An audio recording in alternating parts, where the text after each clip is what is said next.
The message came on a quiet Tuesday morning at NASA's Deep Space Listening Station. At first, the operators thought it was just another burst of cosmic noise, but something about this signal was different. It repeated in a perfect pattern, too precise to be natural. Bill Thompson had been working at the station for 20 years, and he had never seen anything like it. He adjusted his headphones and leaned closer to his screen, his coffee growing cold beside him. The signal was strong, coming from somewhere in the Kuiper Belt, just past Neptune's orbit. "Hey, Mark, come take a look at this," he called to his supervisor. Mark walked over, rubbing his tired eyes. It was barely 6 a.m., but what he saw on the screen woke him up faster than any coffee could. The message was being broadcast on multiple frequencies, and after running it through their translation computers, they realized it wasn't just a signal. It was a cry for help.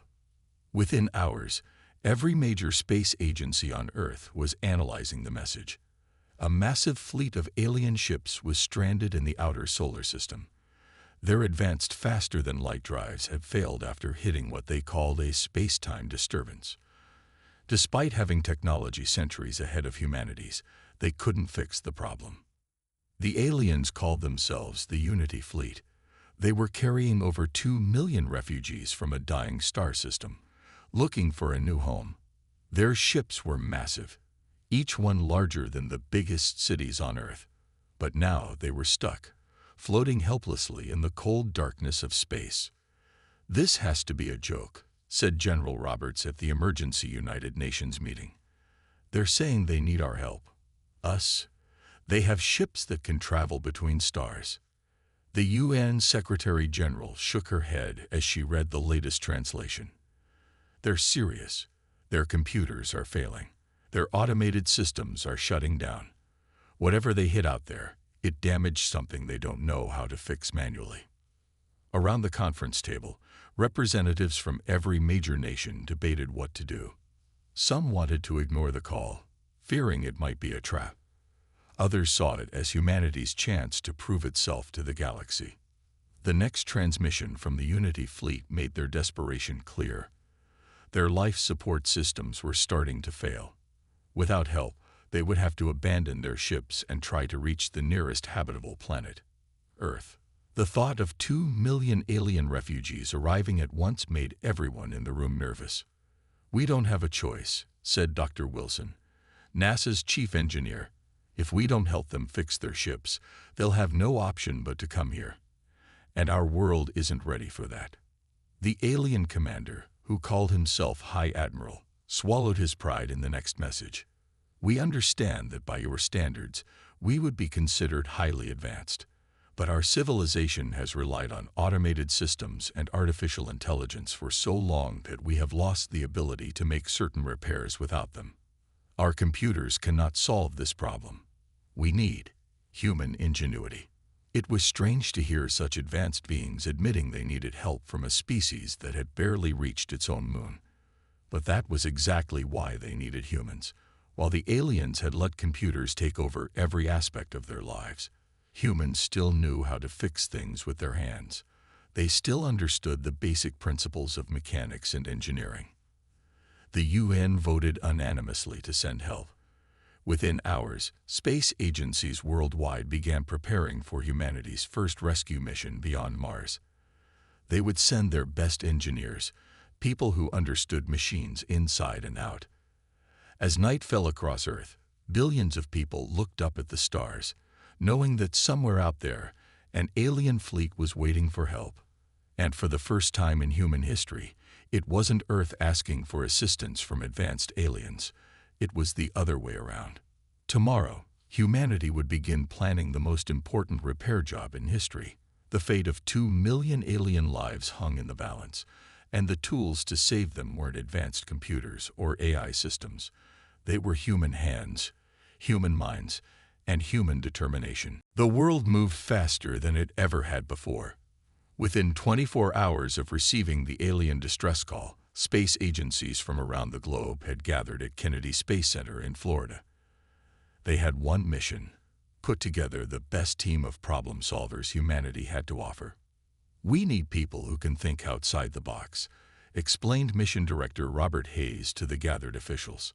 "These aliens have technology we can't even imagine, but they're stuck because they can't think like we do." In a room filled with the brightest minds on Earth, all eyes turned to Captain James Miller. He wasn't the most decorated engineer, nor did he have the most impressive degrees. What he had was 30 years of fixing things that everyone else said couldn't be fixed. "Tell me about the ships again," Miller said, studying the alien blueprints they had received. He ran his weathered hand through his gray hair, eyes sharp with interest.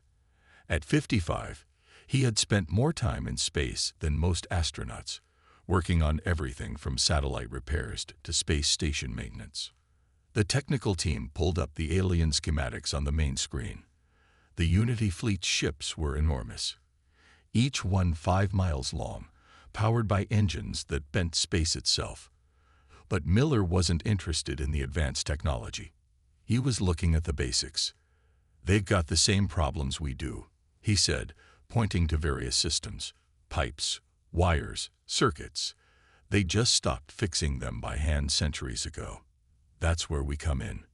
Miller picked his team carefully. He chose Tom Reed, a mechanic who could fix anything with an engine, even if he'd never seen it before. Reed had kept ancient cars running in his garage since he was a teenager, and he understood machines in a way that went beyond textbooks. Dr. Anna White was next. She was a physicist who specialized in making old technology work with new systems. "If we're going to help them," she said, "we need to bridge the gap between their computers and good old-fashioned manual controls."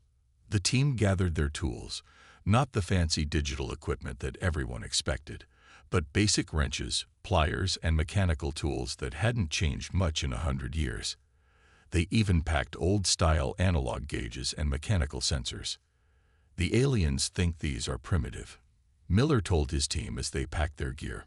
"But sometimes the simplest solution is the best one. Their computers are infected with something they can't fix, so we'll show them how to work without computers." The launch window was tight. Earth's governments had agreed to use the newest heavy-lift rocket, one that had been waiting for its first mission. They loaded it with supplies, tools, and enough spare parts to build a small factory. As the team suited up for launch, Miller looked at his crew.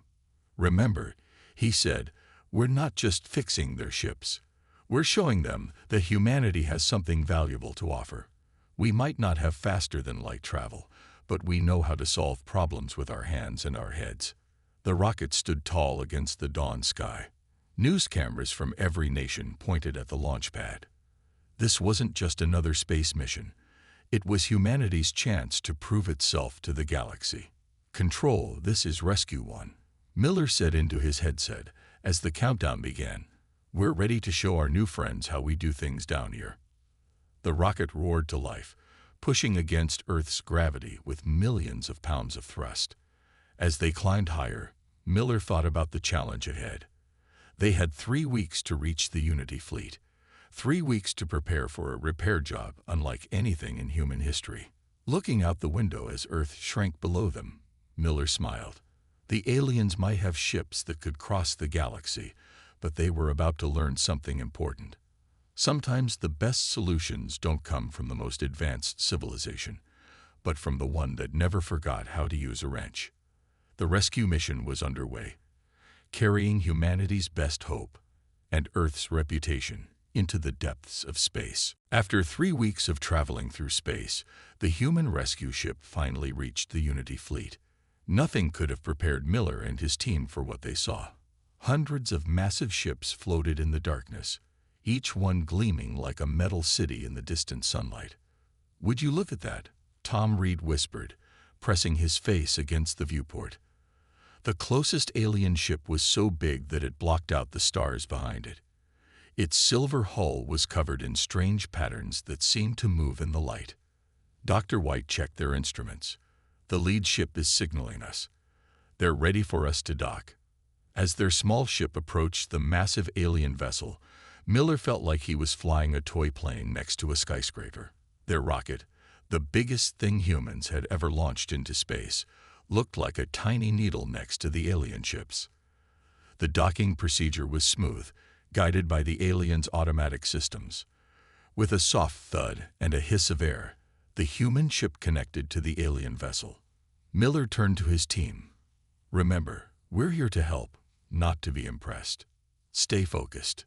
The airlock door opened, and they had their first look at the aliens. Admiral Val, the fleet's commander, stood waiting with several other aliens. They were tall, with silver-blue skin that seemed to shimmer. Their eyes were large and dark, adapted to the dim light of their home world. "Welcome, humans," Admiral Val said through a translator device. "Though I must admit, we expected more of you." The Admiral looked at the small human team with what seemed like disappointment. Miller stepped forward. "Sometimes the best tools come in small packages. Admiral, we're here to help, if you'll let us see what's wrong." The aliens led them through corridors that seemed to go on forever. Everything was automated. Doors opened before they reached them, lights adjusted automatically, and small floating robots carried supplies back and forth. "Your ship is impressive," Dr. White said, trying to be diplomatic. "But I notice almost everything is computer-controlled." Admiral Val made a gesture that might have been pride. "Of course, manual control is inefficient. Our systems handle everything automatically." "And what happens when those systems fail?" Tom Reed asked, looking at a nearby panel where warning lights were flashing. The Admiral's expression changed. That is why you are here.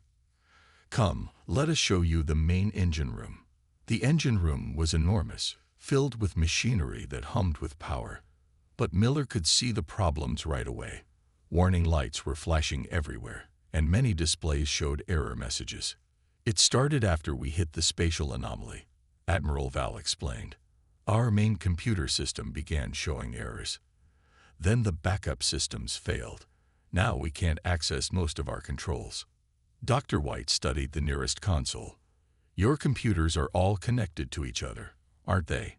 So when one got infected, they all failed," the Admiral finished. "We've never needed separate systems before. Everything has always worked perfectly." Miller walked around the engine room, looking at the machinery with experienced eyes. "The engines themselves are fine," he said. "It's just the control systems that are broken. We can fix this." The aliens looked at him in surprise. Admiral Val spoke slowly. "How can you be so sure? Our best technicians have tried for weeks." Miller pulled an old wrench from his toolkit. "Because we're going to do it the human way. First, we need to bypass all these computers and set up manual controls." "Manual controls?" Another alien stepped forward, looking horrified. "That's impossible. These engines require precise calculations that only computers can handle." Tom Reed laughed. "You'd be surprised what humans can handle. We were flying rockets and building machines long before we had computers to help us." Dr. White was already unpacking their equipment. "We'll need to see the engine blueprints," she said. "The real ones, not just the computer models." Admiral Val hesitated, then nodded to an aide. "Show them everything they need. We trust you will know what to do." As the human team began their work, Miller couldn't help but smile. The aliens had built amazing ships, but they had forgotten something important. Sometimes the best way to fix a problem was to get your hands dirty and do it yourself. "All right, team," Miller said, rolling up his sleeves. "Let's show our friends here how humans fix things." After 6 hours of examining the alien engines, Miller and his team gathered in a small room to share their findings. The walls around them pulsed with soft light, a reminder of how different alien technology was from their own. "It's worse than we thought," Tom Reed said, spreading out the paper diagrams he had drawn. He had insisted on using paper instead of the alien computers, much to their host's confusion. "Their entire system is like one big brain. Every part talks to every other part." Dr. White nodded, pushing her tired eyes. "That's the problem. They built something so perfect, so interconnected, that when one part got sick, the whole thing got sick." Miller walked to the center of the room, holding an old mechanical pressure gauge he had connected to one of the engine's fuel lines. But here's the interesting part. The engines themselves are fine.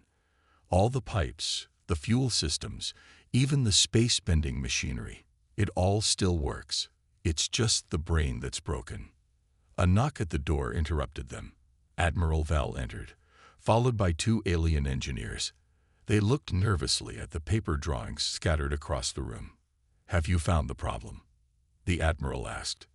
Miller picked up one of Reed's drawings. "Yes, and it's both better and worse than you thought. Your ships aren't broken. They're just locked up. Like a computer that needs a reboot, but much bigger." The alien engineers looked at each other in confusion. "A reboot?" one asked. Dr. White stepped in to explain. "Your ships are amazing. You've built something so advanced that it can think for itself. But that's also the problem.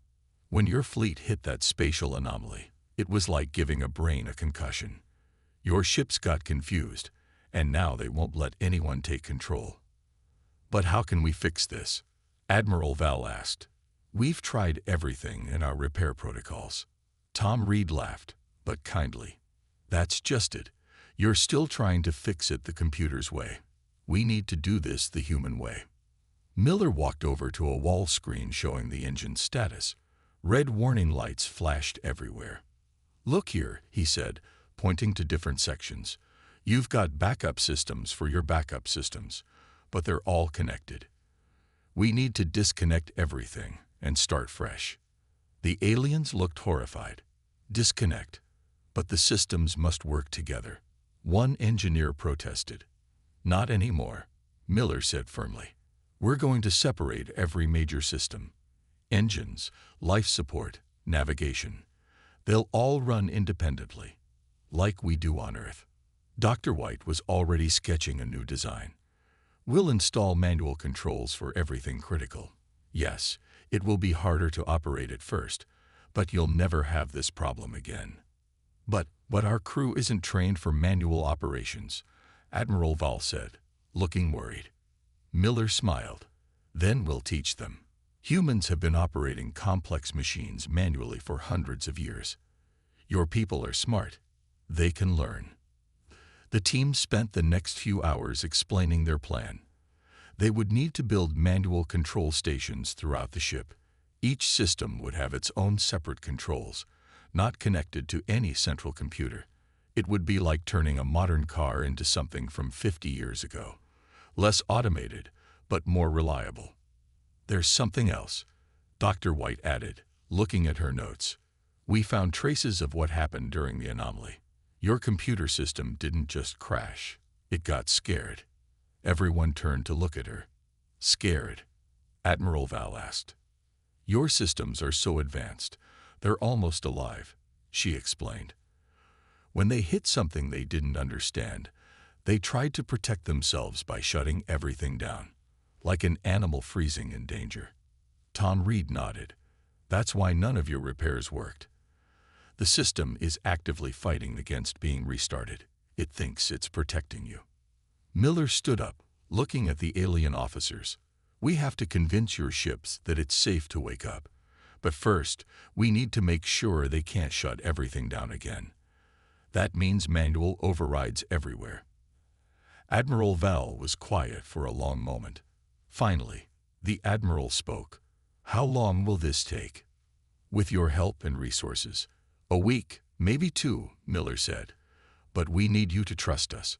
Some of what we're going to do will seem primitive to you, but it will work."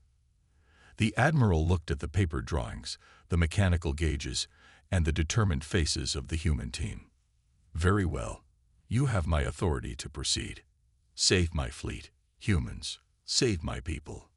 Miller nodded, already planning the work ahead. Sometimes, he thought, moving forward meant taking a small step back first. The next few days on the Unity fleet's main ship were unlike anything anyone had seen before. Humans and aliens worked side by side, transforming the most advanced ships in the galaxy into something that would have looked more at home in Earth's past. Tom Reed stood in front of a group of alien engineers, holding up a simple wrench.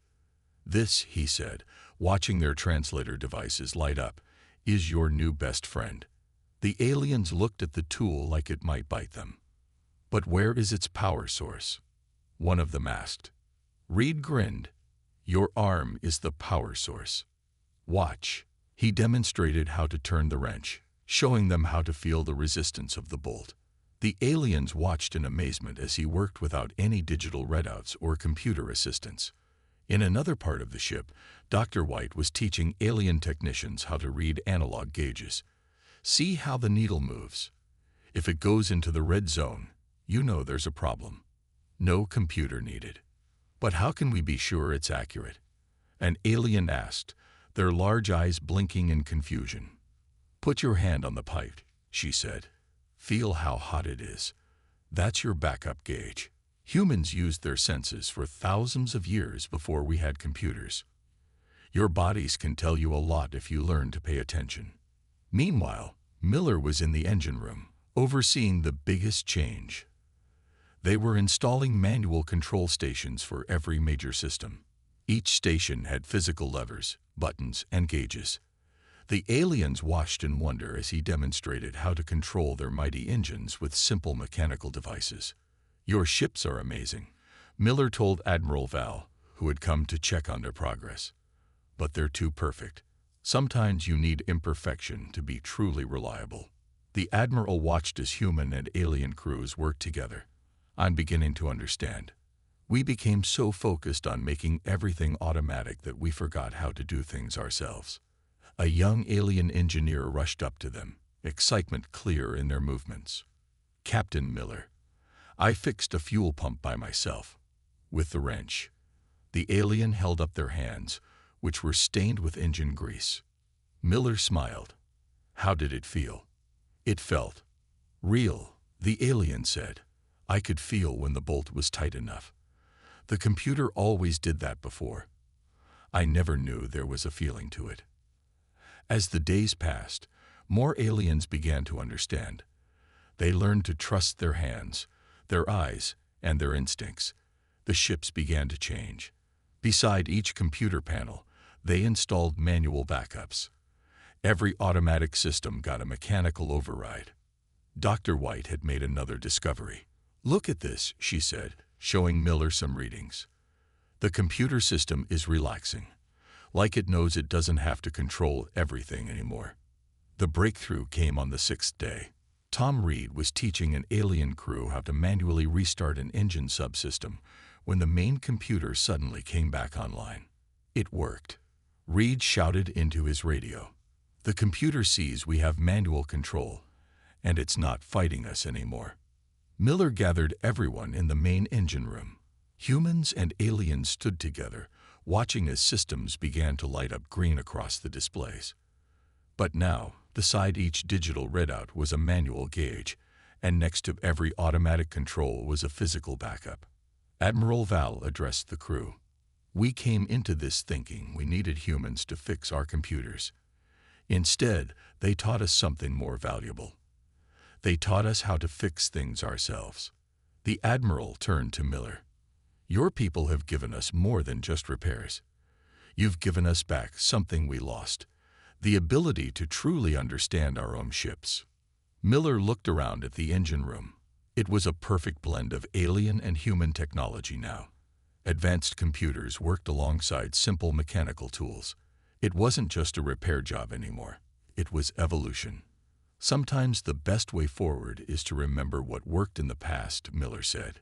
"Your ships are safer now because they don't just rely on one way of doing things." An alien engineer raised one of their tools, a wrench decorated with both human and alien symbols.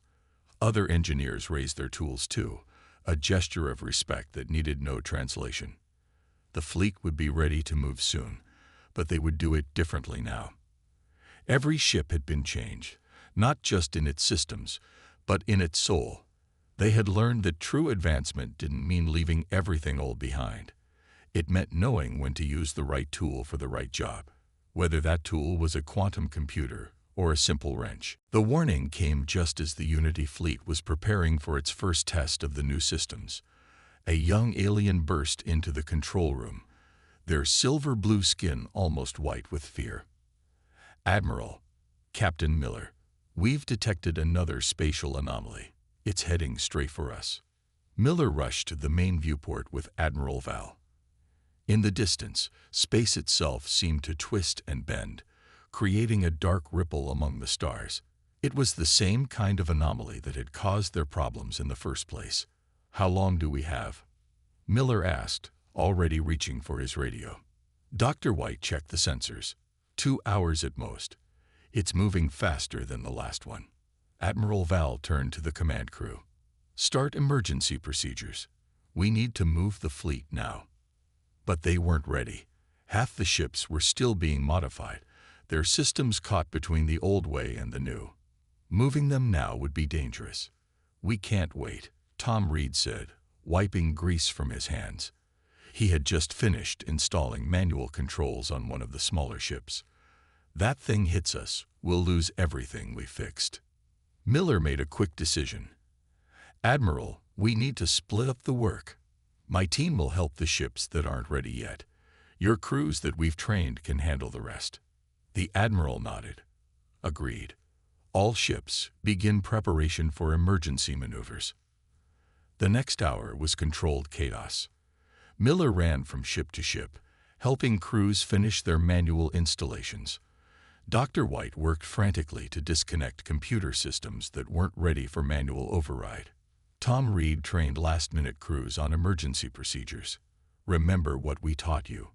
Reed shouted to a group of alien engineers. "Trust your hands. Trust your instincts." The anomaly grew larger in their view, its dark mass distorting the starlight around it. Warning alarms began to sound throughout the fleet. "First wave of ships ready," came the call over the radio. The ships that had been fully modified began to move, their crews using both computer and manual controls to guide them to safety. Second wave preparing. Another group of ships started their engines, but something was wrong. One of the largest ships wasn't responding. "The carrier ship's engines won't start," an alien crew member reported, panic in their voice. "The computer is frozen." Miller and Tom Reed raced to the carrier ship. Inside, they found the engine room in darkness. The computer system had completely shut down, trying to protect itself from the approaching anomaly. "No time for fancy fixes," Miller said, pulling out his toolbox. "We do this the old way. Tom, give me a hand." Working by emergency lights, they bypassed the main computer entirely. Reed connected manual controls directly to the engine systems while Miller rerouted power through mechanical switches. The anomaly was getting closer. They could feel its effects now, a strange pulling sensation, like gravity gone wrong. "All ships report." Admiral Val called over the fleet-wide channel. "Status." One by one, the ships responded. They were ready, all except the carrier. Miller's hands were sweating as he made the final connections. Come on," he muttered, connecting the last wire. The engine rumbled to life. "Carrier ship online." Reed shouted into his radio. "Manual control active. All ships, move now," Admiral Val ordered. The massive fleet began to move as one, just as the anomaly reached them.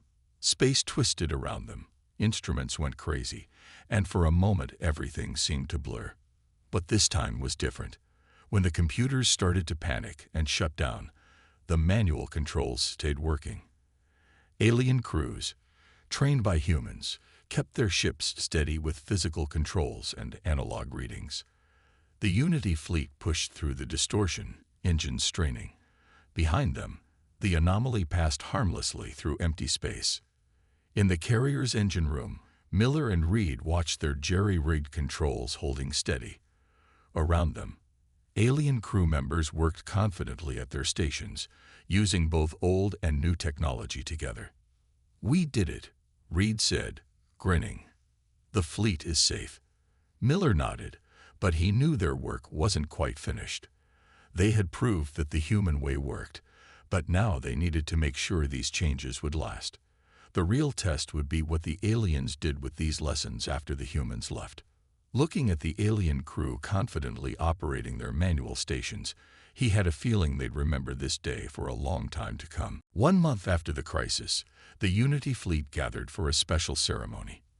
The massive ships formed a circle in space, their hulls gleaming in the distant sunlight. At the center, the small human rescue ship floated beside the Admiral's vessel. Miller stood with his team in the fleet's main gathering hall. Hundreds of aliens filled the room, many of them still carrying the tools humans had taught them to use. Admiral Val stood at the front, addressing the crowd. "When we first called Earth for help, we thought we were asking for a simple repair," the Admiral said, voice carrying through the translator devices. "Instead, we received something far more valuable. A lesson in what it truly means to be advanced." Dr. White looked around the room. Every control panel now had both computer displays and manual gauges. The aliens had embraced the blend of old and new technology, creating something better than either side had before. "Our engineers once thought manual controls were primitive," Admiral Val continued. "Now they understand that true mastery means knowing how to work with both hands and machines. The humans didn't just fix our ships, they fixed our way of thinking." Tom Reed smiled as he watched some young alien engineers in the crowd. They were wearing tool belts similar to his, but modified for their alien hands. They had taken human ideas and made them their own. The Admiral raised a hand, and the main screen activated. It showed images from across the fleet. Engine rooms where computers and manual controls worked side by side. Training areas where experienced aliens taught others how to use hand tools, and workshops where alien engineers were designing new systems that combined the best of both worlds. "Captain Miller," Admiral Val called. "You and your team, please step forward." Miller, Reed, and Dr. White walked to the front of the hall. The Admiral presented each of them with a small crystal sphere. Inside each sphere, a tiny model of the Unity fleet floated in perfect detail. "These memory crystals contain the full story of what happened here," the Admiral explained. "They will be copied and shared throughout our civilization. The day humans taught us to trust our hands again will never be forgotten." But the Admiral wasn't finished. "We also have an announcement to make. The Unity Fleet Council has voted to establish a permanent exchange program with Earth. We will send our engineers to learn your ways, and we invite human teachers to join our fleet." The crowd erupted in cheers. Miller saw many aliens touching their tools, a gesture of respect they had learned from watching humans work. "There's more," Admiral Val said, turning to the human team. "We've modified our designs. All future ships built by our civilization will include manual backup systems. We're calling it the Human Protocol." Dr. White gasped. Having their ideas adopted by such an advanced civilization was more than they had ever expected. Tom Reed stepped forward. "Admiral, we have something for you too." He pulled out a simple wrench, decorated with symbols from both human and alien writing. "This is the first tool we use to fix your ships. We want you to have it." The Admiral held the wrench carefully, understanding its significance. "It will be displayed in our fleet's main hall to remind us of what we learned here." As the ceremony continued, Miller looked out the viewport at the fleet of ships stretching into the distance. They were ready to continue their journey now, carrying not just refugees but a new way of thinking. Later, as the human team prepared to return to Earth, Admiral Val spoke to them one last time. "You came here believing you were less advanced than us, but you showed us that advancement isn't just about having the newest technology. It's about understanding the core of how things work." Miller nodded. "Sometimes the old ways and the new ways work best together." "Indeed," the Admiral agreed. "And thanks to you, our fleet will never be helpless again." As their ship detached from the alien vessel, the humans watched the Unity fleet prepare for departure. One by one, the massive ships activated their engines, some computer-controlled, some manual, most a combination of both. In a flash of light, the fleet disappeared into faster-than-light travel, carrying with them a piece of human wisdom to the stars. They had arrived as teachers but were leaving as friends, having shown that sometimes the simplest solutions were the most powerful. Back on their ship, Miller looked at his team. "Well," he said with a smile, "what do you say we head home and tell Earth what really counts as advanced technology?" The small human ship turned toward home, leaving behind a legacy that would span the galaxy. A reminder that progress doesn't always mean forgetting the past, but learning from it instead.